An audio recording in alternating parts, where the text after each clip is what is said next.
இப்போ அமைந்திருக்கக்கூடிய அரசும் கூட்டணி கட்சிகளோட தயவால தான் ஆட்சி அமைச்சிருக்கு. அதுவும் நம்ம கூட சேர்ந்து வெற்றி பெற்றவர்களின் ஆதரவோடு தான் ஆட்சி அமைந்திருக்கு. நமக்கு பெரும்பான்மை கிடைக்கவே தவிர கணிசமான எண்ணிக்கையில் வாக்குகள் கிடைச்சிருக்கு.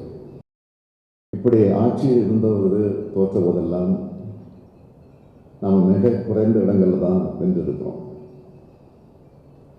இப்போ 59 இடங்களில் நம்ம வெற்றி பெற்றிருக்கிறோம். ஆனால் கூட்டணி எண்ணிக்கையை சேர்த்து பார்த்தீங்கன்னா 73 இடங்கள். யாரும் யாரையும் குறை சொல்லாதீங்க. கழகத்தின் தலைவர் என்ற முறையில் நானே இந்த தோல்விக்கு பொறுப்பேற்றுக்கிறேன். இதுதான் நிதர்சனம்.